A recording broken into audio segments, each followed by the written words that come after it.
that truth embodied in a tale shall enter in at lowly doors. Well, that is the story of Scripture.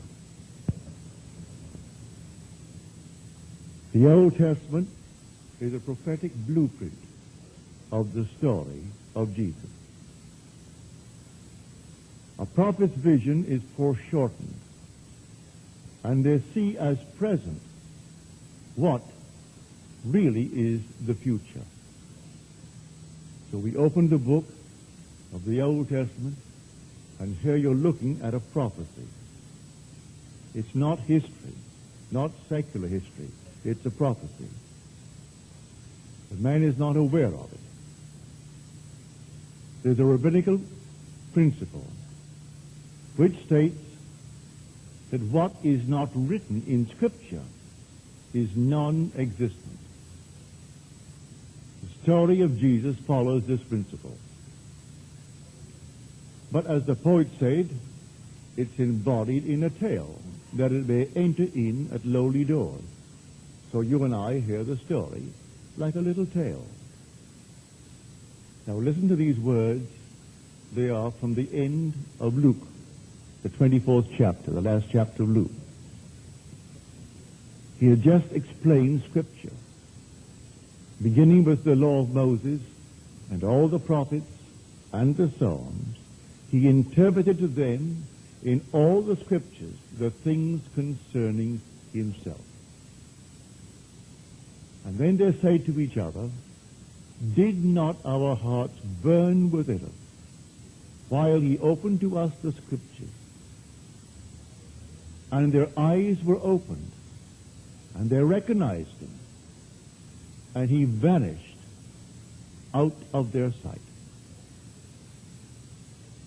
Now you would think a man appeared to those walking along the highway, and they didn't recognize him at first, and then he explained the Scripture, and their hearts began to burn within them as he opened to them the Scriptures.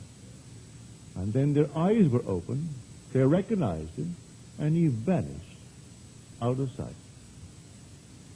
This one is called the truth, that I am the truth. I am the way. I am the light. If I succeed in opening up the Scriptures to you, then whatever you hold now as an image called Jesus Christ will vanish out of sight. The only enemy of Israel is a false god. There is no other enemy for any man in this world. A false god. If I could now take Scripture and so interpret it that I could show you who God really is, well then anything you hold down in your mind's eye concerning an external God would vanish out of sight. Can I take the Scripture and do it? I think I can. It is in us as persons that God the Father reveals himself. He comes to us as one unknown, yet one who in the most ineffable mystery lets man experience who he is.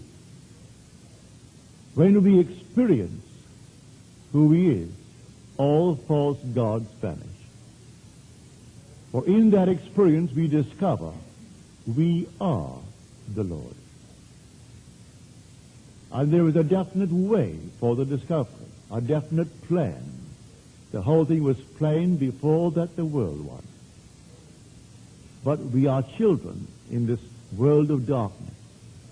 We came out from the world of light and purposely came into this world of darkness and took upon ourselves the form of this thing called man. And one day, in the fullness of time, it unfolds, the mystery unfolds in a man. And that man in whom it unfolds tells it to as many as will listen. They recognize not the man talking to them, they recognize the truth For he said, I am the truth. So they recognize the truth of Scripture. And then an external being that they've turned to and worship vanishes out of their sight. There is no more external God in their world. They find him within themselves. That's the story. Everything said in Scripture concerning Jesus is taken from the Old Testament. And most of it you will find in the words of David.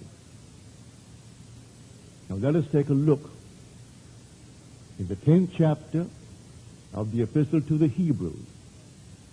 You will find verse after verse taken from the 40th Psalm, which is credited to David, a Psalm of David.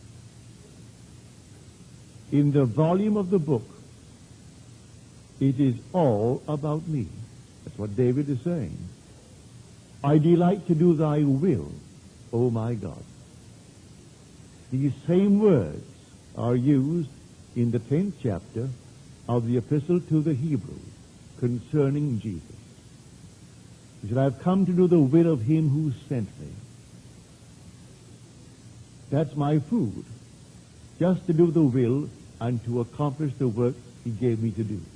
These are the words of David. In the volume of the book, it is written of me. That's the unknown author speaking of Jesus. Yet in the 40th Psalm, these are the words of David. These are prophetic. It's fulfilled in a man. Who is the man? No, we give a name. We call it Jesus. They say he was a carpenter. Now, you think of a carpenter as one with a hammer and a saw and a chisel and things of that nature, working in wood. That's not the definition of a carpenter in the Bible. The word carpenter in the Bible means to produce from seed, as a mother, as a plant, like the earth. That's the word carpenter.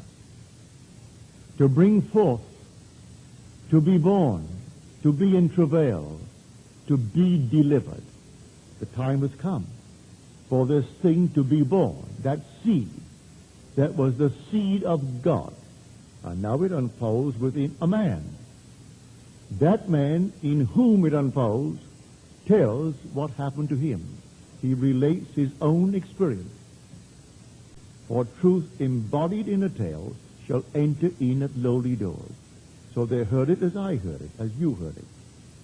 As my mother taught me, and then I went to school, and they confirmed what mother had said. That I grew into manhood still believing the story that I heard as a child.